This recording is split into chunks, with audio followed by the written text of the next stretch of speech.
सभी प्यारे बच्चों का हमारे YouTube चैनल एजुकेशन प्लस में बहुत बहुत स्वागत है।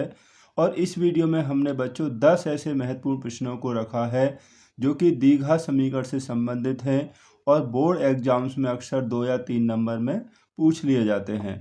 तो यदि आप इन प्रश्नों की तैयारी अच्छी प्रकार से करते हैं तो आपका जो द्विघात समीकरण से संबंधित जो भी कंसेप्ट है बेसिक, वो बिल्कुल क्लियर हो जाएगा। तो आइए शुरू करते हैं इन प्रश्नों को। तो बच्चों, पहला प्रश्न हमने यहाँ पर लिया है, देखिए कि वह द्विघात समीकरण ज्ञात करें जिसके मूल 3 + 2√2 और 3 - 2√2 है। तो बच्चों, यहाँ पर हमें मूल जो दिए हुए हैं 3 + 2√2 और 3 - 2√2 दिए हुए हैं। तो देखिए, द्विघात समीकरण निकालने के लिए हमें मूलों का योगफल चाहिए और हमें मूलों का गुणनफल भी चाहिए। तो हम पहले मूलों का योग और गुणनफल निकाल लेते हैं, ठीक है। तो मूलों का योग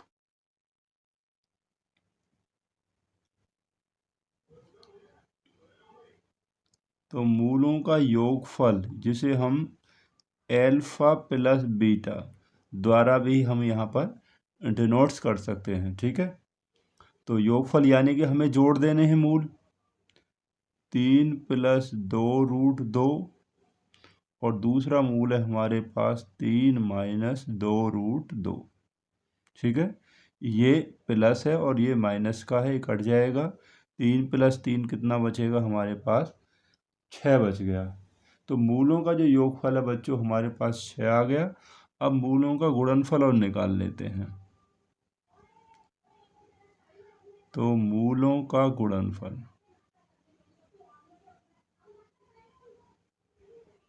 तो गुणनफल को बच्चों हम एल्फा बीटा लिख देंगे। तो वो बराबर होगा, यानी कि इनकी गुणा कर देनी है, ठीक है नहीं। तो पहला मूल हमारे पास कितना है?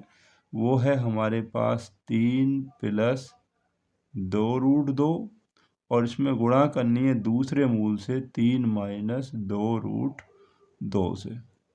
अगर आप ध्यान से देखेंगे बच्चों, तो ये हमें यहाँ पर एक सूत्र बन जाता है, एक आइडेंटिटी बन जाती है। कौन सी? a + b और a - b की, जो होती है a² - b², ठीक है। तो a + b और a - b हो गया a² - b²। 3 का वर्ग करेंगे तो 9 आएगा। अब देखिए 2 का वर्ग करेंगे तो 4 आ जाएगा, ठीक है। 2 का वर्ग करेंगे तो 4 आएगा और √2 का वर्ग करेंगे तो 2 आ जाएगा, यानी कि हम ऐसे लिख सकते हैं 4 × 2। तो ये हो गया 9 - 8, तो बराबर हो जाएगा हमारे पास यहाँ पर 1 आ जाएगा। अब हमारे पास मूलों का योगफल भी है और मूलों का गुणनफल भी है। बस हमें क्या निकालना? हमें निकालना है द्विघात समीकरण। तो द्विघात समीकरण,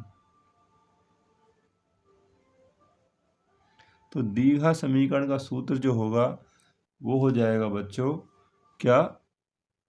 x² - मूलों का योगफल और x + मूलों का गुणनफल बराबर 0।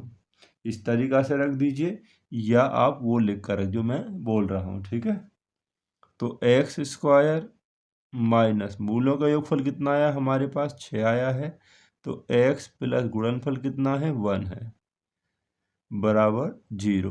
तो ये हमें एक द्विघात समीकरण यहाँ पर प्राप्त हो गया। जब भी आपको मूल दिए हुए हों और आपको द्विघात समीकरण ज्ञात करना है, तो आप मूलों का योगफल और मूलों का गुणनफल ज्ञात करके यही सूत्र लगा देंगे, ठीक है। तो अगला क्वेश्चन और देखते हैं। तो दूसरा प्रश्न है जो बच्चों हमने यहाँ पर लिया है कि द्विघात समीकरण 5x² - 4x + 6 = 0 के मूलों के लक्षण यानी कि प्रकृति ज्ञात कीजिए। तो देखिए बच्चों, हमने यहाँ पर समीकरण को लिख लिया है। तो मूलों के लक्षण निकालने के लिए आपको पता है कि हमें पहले क्या निकालना पड़ेगा? हमें पहले इसका विविक्तीकर यानी कि डिस्क्रिमिनेंट ज्ञात करना पड़ेगा। तो इसके लिए इस समीकरण की जो तुलना है हम मानक द्विघात समीकरण से यहाँ पर करेंगे, जहाँ a बराबर क्या होता है? x² का गुणांक यानी कि 5 हो गया और b बराबर क्या हो गया, x का गुणांक जो हमें -4 दिया है, यानी x के आगे जो संख्या है, और c हमारे पास यहाँ पे अचर पद यानी कि 16। इसलिए विविक्तिकर निकाल लेते हैं d बराबर। तो विविक्तिकर जो होगा d बच्चों वो होगा b² - 4ac। ठीक है, ये होता है विविक्तिकर। तो b -4 इसका स्क्वायर -4 a का मान 5 और c का मान बच्चों रख देंगे 6। तो हमने 4 का स्क्वायर करेंगे तो ये 16 आ जाएगा, माइनस 5 गुणा 4 20, 20 छिक्का 120। अब 120 में से आप 16 माइनस करेंगे तो हमारे पास माइनस में ही बचेगा कितना, 104। तो ये माइनस में आ गया। अब विविक्तिकर का जो मान है यदि माइनस में है तो हम लिखेंगे क्योंकि b² - 4ac छोटा है 0 से, यानी कि ये छोटा है 0 से, ऋणात्मक है, अतः इस समीकरण के मूल वास्तविक नहीं होंगे। जब बच्चों विविक्तिकर प्लस में आता है यानी कि धनात्मक आता है तो तभी मूल वास्तविक होते हैं। ठीक है नहीं, यदि आपका धनात्मक नहीं आता है यानी कि ऋणात्मक आता है, 0 से छोटा आता है, तो समीकरण के मूल जो होंगे वो वास्तविक नहीं होते हैं, अर्थात हम कह सकते हैं कि समीकरण के मूल काल्पनिक होंगे। ठीक है। प्रश्न संख्या 3 बच्चों, ये भी एक बहुत ही अच्छा प्रश्न है। यदि समीकरण 5x² + 13x + k = 0 का एक मूल दूसरे मूल का व्युत्क्रम है यानी कि रेसिप्रोकल है, तो k का मान ज्ञात कीजिए। तो हम यहाँ पहले समीकरण को लिख लेते हैं। तो बच्चों इस समीकरण की तुलना हम मानक द्विघात समीकरण ax² + bx + c = 0 से करेंगे। तो यहाँ हमें प्राप्त होगा कि a बराबर 5 है और b बराबर जो होगा x का गुणांक 13 होगा और c बराबर आ जाएगा हमारे पास k हो जाएगा। ठीक है नहीं। अब यहाँ पर एक मूल दूसरे का व्युत्क्रम है, तो हम मान लेते हैं कि माना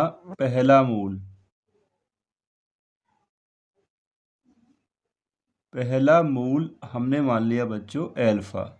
ठीक है, पहला मूल हमने यहाँ पर एल्फा मान लिया। दूसरा मूल कितना हो जाएगा, तो दूसरा जो मूल होगा बच्चों, क्योंकि इसका व्युत्क्रम है तो एल्फा का व्युत्क्रम हो जाएगा 1/एल्फा। ठीक है नहीं, व्युत्क्रम मतलब उल्टा। प्रश्न अनुसार ये तो व्युत्क्रम है, हम निकालते हैं। देखिए मूलों का गुणनफल,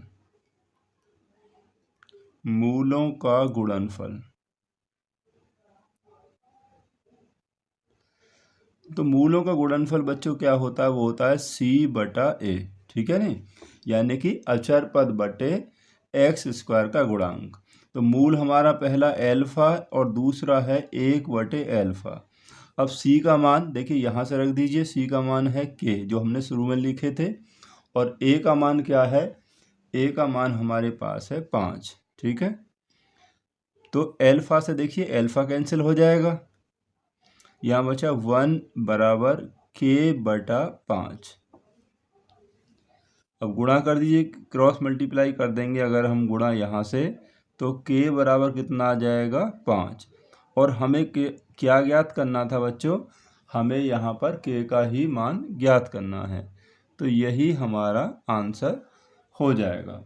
पहला मूल हमने एल्फा ले लिया और दूसरा मूल क्योंकि क्या है व्युत्क्रम है तो वो 1/एल्फा हो जाएगा। तो अगला क्वेश्चन और देखते हैं। क्वेश्चन नंबर 4 है बच्चों, यदि एल्फा तथा बीटा समीकरण 3x² + 8x + 2 = 0 के मूल हैं तो हमें 1/एल्फा + 1/बीटा का मान ज्ञात करना है। तो इस समीकरण की तुलना बच्चों जब हम मानक द्विघात समीकरण से करेंगे तो a बराबर हमें 3 यानी x² का गुणांक और b बराबर 8 और c बराबर होगा यहाँ पर 2। ठीक है, अब हमें मान निकालना है 1/अल्फ़ा प्लस 1/बीटा, यानी हमें इनका योगफल निकालना है बच्चों। तो हम इसे कर लेते हैं। तो इसका एलसीएम कितना आ गया, अल्फ़ा बीटा योग, इसका एलसीएम आ गया। तो देखिए बीटा की यहाँ हो जाएगी, अल्फ़ा की यहाँ, बीटा की एक में करेंगे तो ये आ गया बीटा, और अल्फ़ा की यहाँ करेंगे ये हो गया अल्फ़ा। अगर आप ध्यान से देखेंगे अल्फ़ा प्लस बीटा मूलों का योगफल जो होता है बच्चों क्या, -b/a, -b/a होता है। और अल्फ़ा बीटा ये गुणनफल है, ये होता है c/a। ठीक है, यही होता है ना। अब देखिए यहाँ a से a कैंसिल हो जाएगा। ठीक है, तो हमारे पास बचा -b/c। अब हमने ऊपर ही निकाल लिया था कि b का मान कितना है, 8 है, और c का मान कितना है, 2 है। तो हम रख देंगे यहाँ पर 8 रख दिया, और c का मान हमने यहाँ पर 2 रख दिया। 2 से कैंसिल हो जाएगा 4 बार, तो यानी कि हमारे पास आ जाएगा -4। ठीक है नहीं। हम इसको दूसरे तरीक़ा से भी कर सकते थे, लेकिन मुझे ये तरीका बहुत ही आसान सा लगा, इसलिए मैंने इस तरीक़ा से आपको इस मेथड से इस क्वेश्चन को समझा दिया है। तो अगला क्वेश्चन देखते हैं बच्चों। क्वेश्चन नंबर 5 है बच्चों, यदि द्विघात समीकरण 3x² प्लस 2ax माइनस 5 बराबर 0 का विविक्तीकरण, यानी d का जो मान है वो 160 है, तो हमें a का मान ज्ञात करना है। तो यहाँ पर हमें जो समीकरण दिया है वो हमारे पास है 3x² प्लस 2ax माइनस 5 बराबर 0। अगर हम बच्चों इसकी तुलना मानक द्विघात समीकरण से करते हैं पहले की तरह, तो हमें प्राप्त होता है a का मान 3 है यहाँ पर, और b का मान यहाँ पर x का गुणांक 2 है, यानी कि 2a पूरा ही आ जाएगा, और जो c है वो हमारे पास है यहाँ पर -5। अब क्योंकि यहाँ पर विविक्तीकरण जो है b² माइनस 4ac हमें कितना दिया है, हमें यहाँ पर 160 दिया हुआ है। ठीक है नहीं, जो विविक्तीकरण का मान हो ये जो होता है ना b² माइनस 4ac, वो हमें 160 दिया हुआ है। अब इसे सॉल्व कर लीजिए। b का मान कितना है, 2a का वर्ग माइनस 4a का मान हमारे पास 3 है, और c का मान है -5 बराबर 160। इसका वर्ग करेंगे तो हमारे पास हो गया 4a² माइनस माइनस देखिए प्लस हो जाएगा, 4 तिया 12, 12 पंजे 60 बराबर 160। ठीक है, या 4a² बराबर 60 इधर ले जाएंगे, 160 में से 60 माइनस हो जाएंगे तो हमारे पास 100 बचेगा। ठीक है, या a² बराबर 4 से इसको डिवाइड कर देंगे 100 को, तो कितनी बार हो जाएगा, 25 बार हो जाएगा। तो a² का मान हमारे पास 25 हो गया, और तो a का मान निकालेंगे तो बच्चों 25 का हमें क्या कर देना है, स्क्वायर रूट निकाल देना है।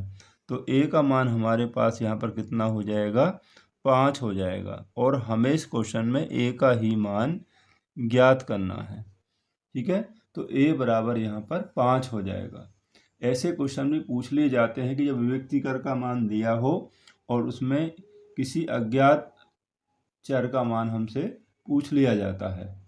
ठीक है, क्वेश्चन नंबर 6 है बच्चों, यदि द्विघात समीकरण 4x² minus 3x plus k बराबर 0 के मूलों का गुणनफल -2 है, यानी गुणनफल दिया हुआ है और हमसे k का मान पूछा है, तो समीकरण को नोट कर लेते हैं। 4x² minus 3x plus k बराबर 0।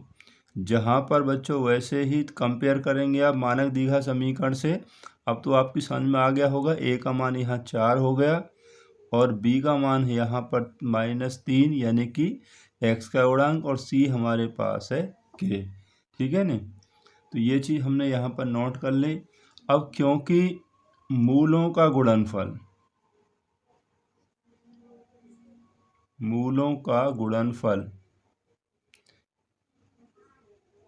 वो हमें दिया हुआ है बच्चों, तो मूलों का जो गुणनफल है वो हमें कितना दिया है, -2 दिया है। ठीक है। या अब मूलों का गुणनफल होता है बच्चों क्या, अचर पद बटे एक्स स्क्वायर का गुणांक, यानी कि हम लिख सकते हैं सी बटा ए। ठीक है, शॉर्ट में हम लिख सकते हैं सी बटा ए, या वो भी लिख सकते हैं कि अचर पद बटे एक्स स्क्वायर का गुणांक। अब सी का मान हमारे पास कितना है, यहाँ पर के है, और ए का मान हमारे पास यहाँ बच्चों कितना है, 4 है। तो वो हमने मान रख दिया बराबर -2। यहाँ से क्रॉस मल्टीप्लाई कर दीजिए। ठीक है, तो के बराबर कितना हो जाएगा, 4 दूनी 8, यानी के का मान हमें यहाँ प्राप्त हो जाएगा -8। अगर क्वेश्चन को ऐसे ही पूछा जा सकता है कि मूलों का योगफल दिया हो और के का मान हमें ज्ञात करना है, ठीक है, तो वहाँ पर आप योगफल के सूत्र का प्रयोग कर लेना। तो अगला क्वेश्चन देखते हैं। तो क्वेश्चन नंबर 7 बहुत ही महत्वपूर्ण प्रश्न है बच्चों। यदि द्विघात समीकरण ax² + 5x + c बराबर 0 के मूलों का योग तथा गुणनफल प्रत्येक 10 के बराबर है, यानी कि मूलों का योगफल भी 10 है और मूलों का जो गुणनफल है बच्चों वो भी 10 के ही बराबर है, तो हमें a और c के मान यहाँ पर ज्ञात करने हैं। ठीक है, तो हमने समीकरण को ऐसे नोट कर लिए यहाँ पर। अब देखिए, प्रश्न अनुसार पहली शर्त यानी कि मूलों का योगफल, मूलों का योगफल वो हमें कितना दिया हुआ है बच्चों, वो हमें दिया है 10। ठीक है, अब मूलों का योगफल क्या होता है, -b बटा a, यानी कि -x का गुणांक बटे x² का गुणांक बराबर हमें दिया है 10।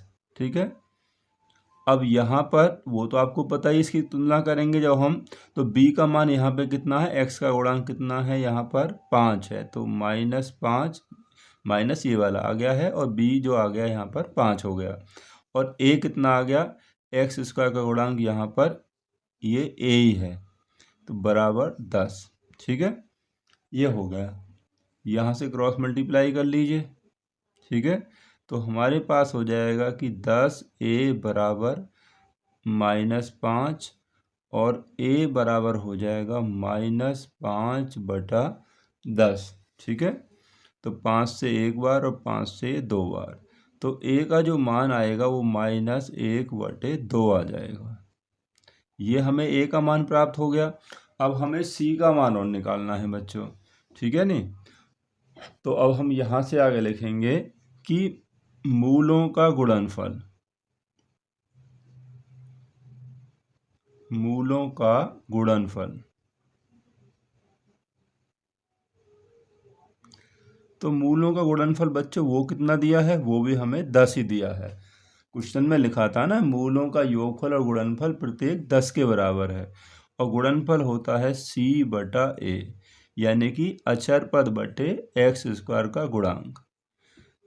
ये हो गया, यहाँ से क्रॉस मल्टीप्लाई कर लीजिए, तो c बराबर आ जाएगा, या c बराबर 10a, तो c बराबर 10 और a का मान कितना है आपके पास, -1 बटा 2, तो उसे डिवाइड हो जाएगा 10 5 बार, तो c का मान आ जाएगा 5 एकम 5, यानी कि -5, तो c का मान हमारे पास हो जाएगा -5 और a का मान हो गया हमारे पास 1 बटा 2।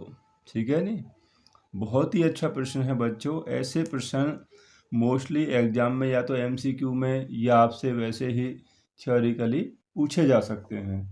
तो अगला क्वेश्चन और देखते हैं भाई। तो क्वेश्चन नंबर 8 है बच्चों, समीकरण x² - 7x + 12 बराबर 0 के मूलों के व्युत्क्रमों का योगफल ज्ञात कीजिए। इस प्रश्न को भी बच्चों हम बहुत ही आसान तरीके से हल कर लेंगे। देखिए, पहले हम इसे नोट कर लेते हैं। समीकरण है हमारे पास x² - 7x + 12 बराबर 0। एक तरीका तो है कि बच्चों समीकरण को सॉल्व करके मूल ज्ञात कर लें, फिर उनके व्युत्क्रम करके उसका योगफल निकाल लें। दूसरा आसान तरीका है, देखिए हम वो कर लेते हैं, माना हमने मूल मान लिया, माना मूल एल्फा और दूसरा मूल हमने मान लिया बीटा, ठीक है नहीं। तो इनका व्युत्क्रम कितना हो जाएगा? व्युत्क्रम का मतलब है बच्चों कि इसका उल्टा, एल्फा का उल्टा 1/एल्फा और इसका हो जाएगा 1/बीटा, यानी व्युत्क्रम हो गया। अब इनका योग निकालना है हमें, व्युत्क्रमों का योग। तो 1/एल्फा प्लस 1/बीटा, ठीक है, ये इनका योगफल हो जाएगा। ऐसा क्वेश्चन मैंने अभी थोड़ी देर पहले भी आपको समझाया था, बस उसकी लैंग्वेज थोड़ी सी अलग थी। तो इसमें एलसीएम आ जाएगा, एल्फा और बीटा आ जाएगा। एल्फा की यहाँ गुणा हो जाएगी और बीटा की यहाँ हो जाएगी, एल्फा की यहाँ हो जाएगी, ठीक है। अगर आप ध्यान से देखेंगे तो एल्फा प्लस बीटा ये क्या है हमारे पास? ये है मूलों का योगफल, जो होता है -b/a, यानी कि x का गुणांक बटे x² का गुणांक, ठीक है। और ये है आपका गुणनफल। गुणनफल होता है अचर पद बटे x² का गुणांक, यानी कि c/a। तो यहाँ a से a कट जाएगा, तो हमारे पास क्या बचेगा? हमारे पास बच्चों यहाँ बचेगा, देखिए ऊपर b बचा और नीचे बचेगा आपके पास c, ठीक है। अब एक बार अपना समीकरण देखिए, ये जो समीकरण है हमारा, अगर इसकी तुलना मानक दीर्घा से करें तो यहाँ x² का गुणांक जो a होता है वो 1 है और x का गुणांक कितना है? -7, यानी b का मान। और देखिए मैं यहाँ पर लिख देता हूँ इसको, तो a बराबर 1 हो गया, b बराबर -7 और c बराबर आ जाएगा 12, अगर इसकी कंपेयर करेंगे, ठीक है। ऐसे आप लिख भी सकते हैं। तो b का मान हमारे पास कितना है? -7, माइनस यहाँ भी लगा हुआ है -7, और c का मान कितना है? 12 है, ठीक है। ये हो गया, तो बराबर माइनस माइनस प्लस हो जाएगा, यानी कि 7/12। वो आपकी मर्जी है, आप इस क्वेश्चन को कैसे करते हैं, इस तरीक़ा से कर लीजिए या मूल ज्ञात करके फिर उनका व्युत्क्रम और फिर उन्हें हम जोड़ देंगे। तो अगला क्वेश्चन देखते हैं बच्चों। क्वेश्चन 9 भी बहुत ही महत्वपूर्ण प्रश्न है बच्चों, बहुत ही अच्छा प्रश्न है। तो ये प्रश्न है कि दीर्घा समीकरण जो दिया हुआ है हमें, ये इसके मूलों का जो योगफल है और उसका जो गुणनफल है, दोनों ही आपस में क्या हैं? बराबर हैं। यानी कि योगफल और गुणनफल आपस में बराबर हैं, तो हमें यहाँ पर k का मान ज्ञात करना है। तो देखिए बच्चों, हमें दिया हुआ है कि मूलों का योगफल, मूलों का जो योगफल है वो बराबर है मूलों के गुणनफल के, मूलों का गुणनफल। ये हमें क्वेश्चन में ही दिया हुआ बच्चों की योगफल जो है उसके गुणनफल के बराबर है, ठीक है नहीं। अब योगफल होता है -b/a, ठीक है, -x का गुणांक बटे x² का गुणांक, और गुणनफल होता है c/a, ठीक है। ये हो गया। अब इनके मान आप रख दीजिए, b कितना होगा? x का गुणांक, ये आ जाएगा। तो यहाँ माइनस, यानी कि 2k + 1 हो गया, और a हो जाएगा हमारा क्या? x² का गुणांक, यानी कि k-1। तो यहाँ हमने रख दिया k-1 बराबर c होता है अचर पद, जो हमें ये दिया हुआ है यहाँ तक, ठीक है ना।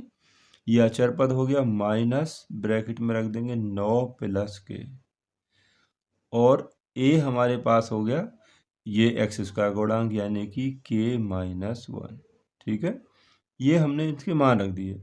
इससे आप इसको काट सकते हैं, ठीक है, और इस माइनस से ये माइनस प्लस हो जाएगा, यानी कैंसिल हो गया। तो अब हमारे पास बचा, देखिए 2k + 1 बराबर, यहाँ आएगा 9 + k, ठीक है। ये हो गया, k को उधर ले आइए, तो 2k - k बराबर, प्लस का है तो माइनस का हो जाएगा, 9 - 1, दो में से एक माइनस करेंगे तो बचेगा 1, k बराबर कितना बचेगा? 8। तो k बराबर 8 वही हमारे इस प्रश्न का क्या है बच्चों? हल है। बहुत ही अच्छा प्रश्न है बच्चों, इसकी तैयारी भी आप ज़रूर कर लेना। तो अब इस वीडियो का हम लास्ट प्रश्न और देखते हैं बच्चों, वो भी एक बहुत ही अच्छा प्रश्न है। प्रश्न नंबर 10 है, समीकरण 5 x-5 और दूसरे ब्रैकेट में x+5 बराबर 55 को हल कीजिए। यानी कि यहाँ पर हमें x का मान निकालना है। तो बच्चे इस प्रश्न का जो हल है आप मुझे कमेंट करके बताएंगे। ये आपके लिए हमारी तरफ से एक HW का वर्क है। तो इस प्रश्न को सॉल्व करके आप जल्दी से जल्दी मुझे अपना आंसर कमेंट कीजिए। इस वीडियो को देखने के लिए आप सभी का बहुत बहुत धन्यवाद।